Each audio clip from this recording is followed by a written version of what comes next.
Good morning friends. तो आप लोग कैसे हैं? अच्छे होंगे, स्वस्थ होंगे। और मेरे ब्लॉग की शुरुआत हो रही है आज सुबह के 8 बजे से। आज था संडे, तो मैंने सोचा आज संडे है, बच्चे तो देर में उठेंगे, हम लोग भी आज देर में ही उठते हैं। तो मैंने सोचा बच्चे सो रखे हैं तो मैं तब तक झाड़ू पोछा वगैरह कर लेती हूँ। और मैं आराम से कर रही थी, हल्ला नहीं कर रही थी, ज़्यादा शोर शराबा नहीं कर रही थी। मैंने कहा ये बच्चे उठ जाएंगे तो फिर मुझे काम नहीं करने देंगे, क्योंकि जो लोग भाई हाउसवाइफ होंगे इनको पता ही होगा कि जब झाड़ू पोछा लगता है तो भाई बीच में कोई आ जाए तो बहुत गुस्सा आता है कि ये कूड़ा वगैरह लेके वापस जा रहे हैं। तो मैं बोलती हूँ कि भाई एक साइड बैठ जाओ सबके सब, तो मेरा काम भी फटाफट हो जाएगा और घर भी अच्छे से क्लीन हो जाएगा। तो मैंने यहाँ पे झाड़ू वगैरह लगा ली थी। और ये देखो गाइस, कहीं कहीं पे कपड़े वगैरह रखे हुए थे, तो सारे कपड़े मैंने इकट्ठे करे क्योंकि मुझे मशीन भी लगानी थी। आज बच्चों की स्कूल की ड्रेसेस वगैरह होती हैं। वैसे तो मैं संडे को कम लगाती हूँ क्योंकि हस्बैंड की बच्चों की छुट्टी होती है, तो वो बोलते हैं मम्मी आज प्लीज़ मशीन मत लगाना, आज फटाफट से काम करके झाड़ू पोछा करके और हमारे साथ खेलना।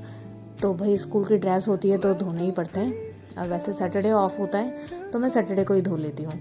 तो मुझे कपड़े भी धोने थे और ये सारे कपड़े मैंने जहाँ जहाँ मुझे मिलते गए मैं उठा के इकट्ठा करती रही और एक साइड रखती रही। फिर मैंने लगाया पोछा। तो मैंने अपने हस्बैंड को बोला कि मैं जब तक पोछा लगा रही हूँ आप प्लीज़ मूली को घिस दो, कि मुझे बनाने थे आज मूली के पराठे। तो मेरे हस्बैंड ने बोला कि ठीक है मैं मूली को ग्रेट कर देता हूँ तब तक। तो मेरे हस्बैंड ने मूली ग्रेट करके रख दी थी।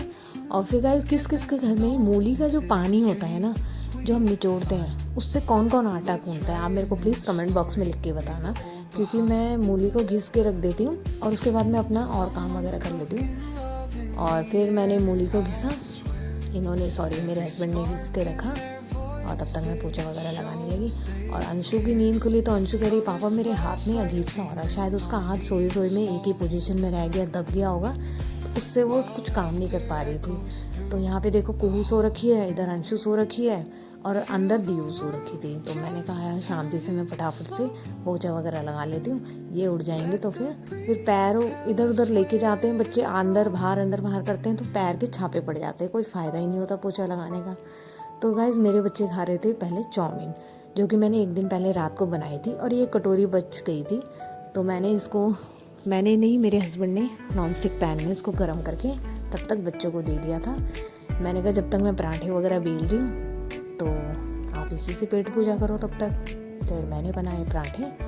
और मूली में गाइज़ मैं डालती हूँ धनिया, जितनी मूली है उसका हाफ करके, मतलब 1 किलो मूली है तो उसके अंदर मतलब कम से कम 1 पाव के करीब जो धनिया जाता है ना, तो बहुत ही अलग ही टेस्ट हो जाता है मूली के पराठों का। तो मैं गाइस जितना मूली है उसका कम से कम, मूली ग्रेट करके जितनी दिखती है ना उसके आधा उसके अंदर मतलब आधा हम धनिया के पत्ते कट करके डालें और बारीक बारीक हरी मिर्च कट करके डालें तो बहुत ही अच्छा टेस्ट होता है। तो मैंने डाला था मूली के अंदर धनिया और बारीक कटी हुई हरी मिर्च और नमक। तो मैं पराठे बनाती हूँ 2 रोटी बेल के फिर उसके अंदर डालती हूँ स्टफिंग। तो कौन कौन ऐसे बनाता है आप मुझे कमेंट बॉक्स में ये भी लिखना, क्योंकि ऐसे करके बनाने से ना तो फटते हैं, ना किसी चीज़ का डर, ना उनमें पानी, ना उनमें मूली निकलने का डर। और गाइस ऐसे करके ना एकदम पतले पराठे बनते हैं, बिल्कुल पतले, बिल्कुल। और सॉफ्ट बनाना है तो सॉफ्ट भी हो जाते हैं और आपको धीमी आंच पे फिर उसको सेकते रहो तो वो क्रंची भी हो जाते हैं। पर ऐसे करके देखो मैंने कितनी बड़ी रोटी बना दी है देखो, और रोटी भी पतली हो जाती है एकदम, और एकदम फिर इसको हम धीमी आंच पे सेकेंगे तो क्रंची भी हो जाती है। और गाइस ये ना इतना बड़ा बेल के देखो पूरे तवे के बराबर हो गया पराठा, और मेरे घर में ये एक ही पराठा खाते हैं और पेट फुल हो जाता है। तो देखो गाइस मैंने ज़्यादा बड़ी लोई नहीं ली है, सिर्फ रोटी लायक ली है, पर उसी को मैं इतना पतला बेल देती हूँ कि पराठा बिल्कुल पतला हो जाता है। तो खाने में भी बहुत अच्छा लगता है ऐसे।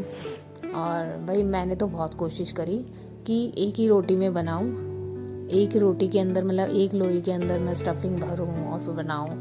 ऐसे में मुझे बिल्कुल मज़ा नहीं आता, कहीं से मूली बाहर निकल जाती है, कहीं से फट जाता है। ट्रिक तो मैंने बहुत सारी देखी, लोग पता नहीं बेसन वगैरह में भी करते हैं, भूनते हैं, पर भाई हमारे घर में किसी को पसंद नहीं है ऐसे।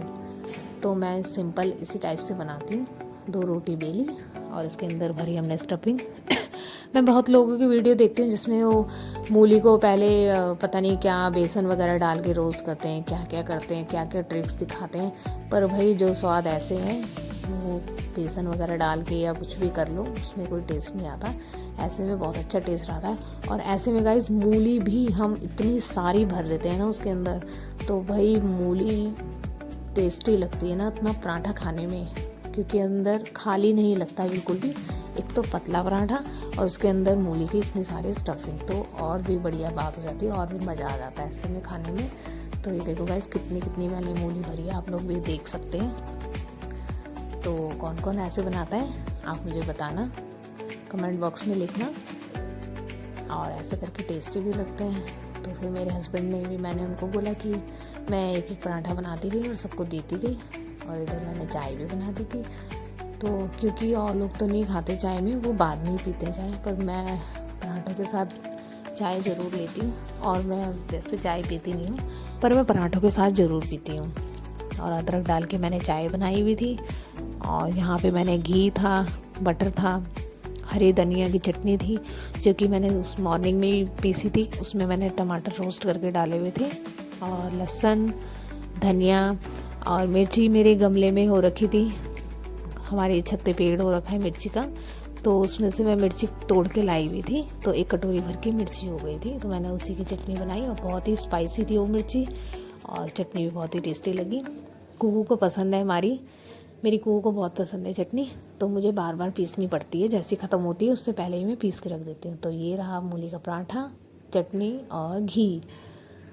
और कुकू देखो, कुकू की थाली में कितनी सारी चटनी है, क्योंकि वो चटनी लवर है। और धीऊ यहाँ गुस्से में बैठी थी, पता नहीं क्यों रो रही थी। तो मेरी वीडियो आपको कैसी लगी, लाइक शेयर कीजिए और कमेंट कीजिए।